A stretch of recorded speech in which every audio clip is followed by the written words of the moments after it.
નમસ્કાર. આકાશવાણી સમાચાર હર્ષ લેઉવા વાંચે છે.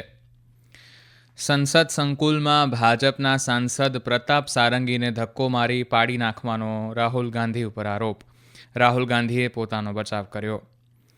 વિપક્ષોના ભારે હોબાળા અને સૂત્રોચ્ચારના પગલે સંસદના બંને ગૃહોની કાર્યવાહી સ્થગિત. જમ્મુ કાશ્મીરના કુલગામમાં સુરક્ષા દળોએ 5 આતંકવાદીઓને ઠાર કર્યા. સેબીએ ભાવો ઉપર અંકુશ રાખવા ઘઉં અને મગ સહિત 7 કૃષિ પેદાશો પરના ટ્રેડિંગ પર પ્રતિબંધ લંબાવ્યો. અને મધ્ય રેલવે પ્રયાગરાજમાં મહાકુંભ મેળા માટે અલગ અલગ શહેરોમાંથી 34 વિશેષ ટ્રેનો દોડાવશે. ડોક્ટર આંબેડકરનું અપમાન કર્યું હોવાનો આરોપ લગાવીને કેન્દ્રીય ગૃહમંત્રી અમિત શાહ વિરુદ્ધ વિપક્ષો દ્વારા કરવામાં આવેલા વિરોધ પ્રદર્શનને કારણે હોબાળો મચ્યો છે. આજે સવારે ભાજપના સાંસદ પ્રતાપ સારંગી સંસદ ભવન સંકુલમાં વિપક્ષી સભ્યોના વિરોધ પ્રદર્શન દરમિયાન થયેલા હોબાળામાં ઘાયલ થયા છે. મીડિયા સાથે વાત કરતા શ્રી સારંગીએ આરોપ લગાવ્યો હતો કે લોકસભામાં વિપક્ષના નેતા રાહુલ ગાંધીએ ધક્કો મારતા તે ઘાયલ થયા હતા. આ સમગ્ર ઘટનાની સંસદીય બાબતોના મંત્રી કિરેન રિજિજુએ નિંદા કરી હતી. आज पार्लियामेंट का मुख्य द्वार में बीजेपी एनडीए एमपीज का प्रदर्शन चल रहा था. जिस जगह कांग्रेस और बाकी साथी दल हर रोज खड़ा करते हैं और वहां प्रदर्शन करते हैं, आज बीजेपी एमपीज अपने एनडीए सहयोग के साथ वहां खड़े कर रहे थे. तो राहुल गांधी और उनके एमपीज जबरदस्ती घुस करके अपना शारीरिक प्रदर्शन जो किया है ये बहुत गलत हो गया है. पार्लियामेंट अपना शारीरिक ताकत दिखाने का कोई ये प्लेटफॉर्म नहीं है. ये कोई कुश्ती का अखाड़ा नहीं है. राहुल गांधी ने भारतीय जनता पार्टी के 2 एमपीज प्रताप सिंह सारंगी जी और मुकेश राजपूत जी को बहुत बुरी तरह घायल कराया. દરમિયાન શ્રી ગાંધીએ પોતાનો બચાવ કરતા કહ્યું કે જ્યારે તેઓ સંસદની અંદર જવાનો પ્રયાસ કરી રહ્યા હતા ત્યારે ભાજપના સાંસદો તેમને રોકી રહ્યા હતા. ये पार्लियामेंट की एंट्रेंस है इसमें मैं अंदर जाने की कोशिश कर रहा था तो बीजेपी के एमपी जो थे वो मुझे ऐसे रोकने की कोशिश कर रहे थे, धकेल रहे थे और मुझे धमका रहे थे. तो वो हुआ है. मगर ठीक है, धक्का मुक्की से हमें कुछ होता नहीं है. मगर ये एंट्रेंस है पार्लियामेंट हाउस की और हमारा अधिकार है अंदर जाने का.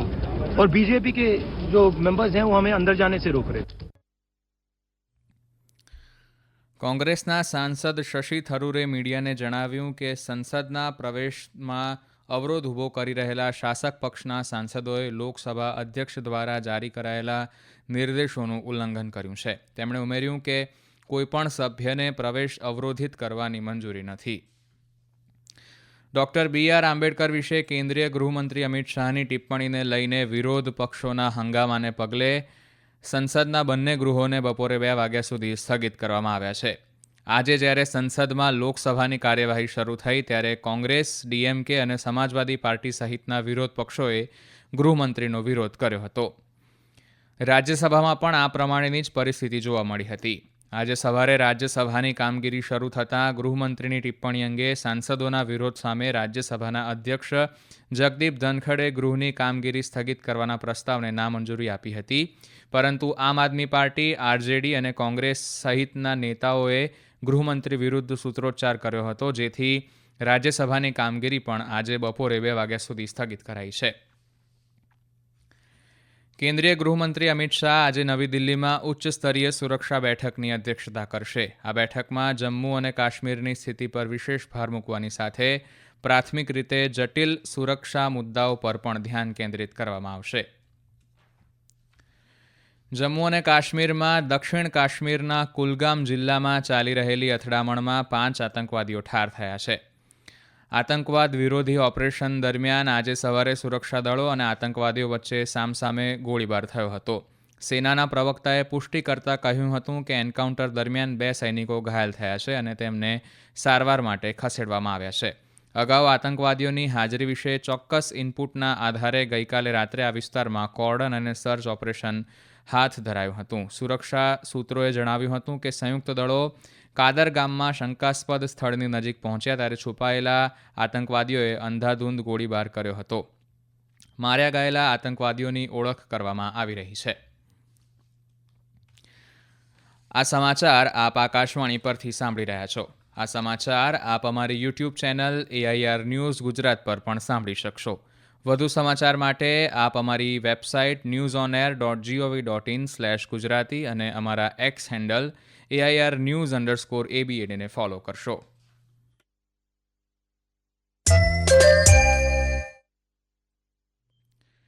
ભારત અને ચીનના વિશેષ પ્રતિનિધિઓ વચ્ચેની 23મી બેઠકમાં ભારતે ચીન સાથેના સરહદ વિવાદના ન્યાયી અને પરસ્પર સ્વીકાર્ય ઉકેલ પર ભાર મૂક્યો છે. રાષ્ટ્રીય સુરક્ષા સલાહકાર અજીત ડોભાલ અને ચીનના વિદેશ મંત્રી વાંગ યી વચ્ચે ગઈકાલે બેઇજિંગમાં બેઠક મળી હતી. વિદેશ મંત્રાલયના જણાવ્યા અનુસાર બંને દેશોએ સામાન્ય સંબંધો પુનઃસ્થાપિત કરવા માટે સરહદ પરની સ્થિતિને શાંતિપૂર્ણ બનાવવા પર ભાર મૂક્યો હતો.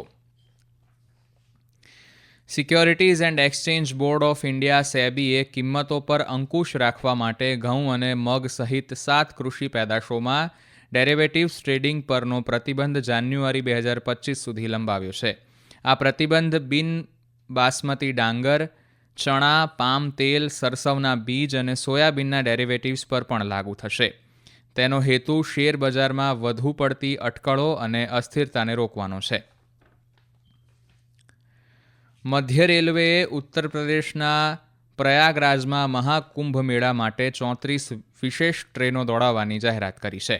આ વિશેષ ટ્રેનો મુંબઈ, પુણે, નાગપુર અને અન્ય શહેરોમાંથી દોડાવાશે. આ ટ્રેનોનું બુકિંગ 20 ડિસેમ્બરથી શરૂ થશે. રિઝર્વેશન વગર પણ આ ટ્રેનોમાં મુસાફરી કરી શકાશે. ઉલ્લેખનીય છે કે મહાકુંભ મેળો 13 જાન્યુઆરીથી 26 ફેબ્રુઆરી દરમિયાન યોજાશે. બાંગ્લાદેશની હાઈકોર્ટે ચટ્ટોગ્રામમાં 10 ટ્રક ભરીને હથિયારોના કેસમાં ભૂતપૂર્વ ગૃહ રાજ્યમંત્રી લુફ્તોઝમાન બાબર અને અન્ય 5ને નિર્દોષ જાહેર કર્યા છે.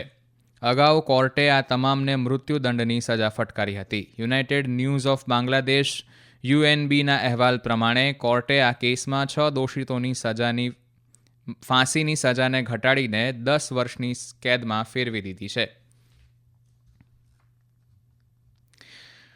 ભારત અને વેસ્ટ ઇન્ડિઝ વચ્ચે મહિલા T20 ક્રિકેટ શ્રેણીની ત્રીજી અને છેલ્લી મેચ આજે નવી મુંબઈમાં DY પાટીલ સ્પોર્ટ્સ એકેડેમી ખાતે રમાશે.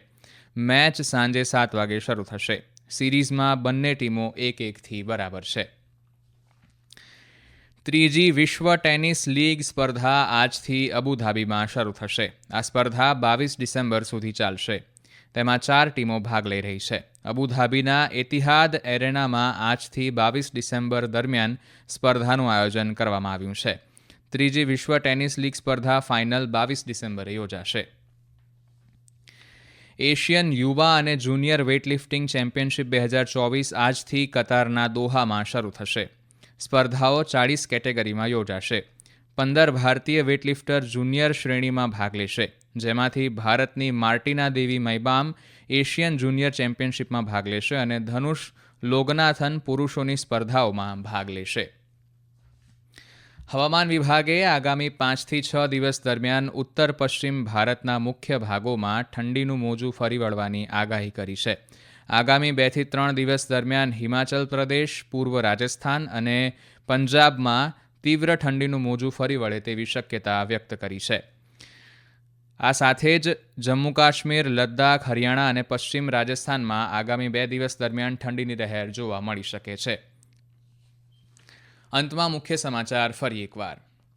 સંસદના સંકુલમાં ભાજપના સાંસદ પ્રતાપ સારંગીને ધક્કો મારી પાડી નાખવાનો રાહુલ ગાંધી ઉપર આરોપ. રાહુલ ગાંધીએ પોતાનો બચાવ કર્યો.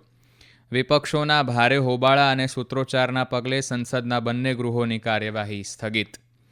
જમ્મુ કાશ્મીરના કુલગામમાં સુરક્ષા દળોએ 5 આતંકવાદીઓને ઠાર કર્યા.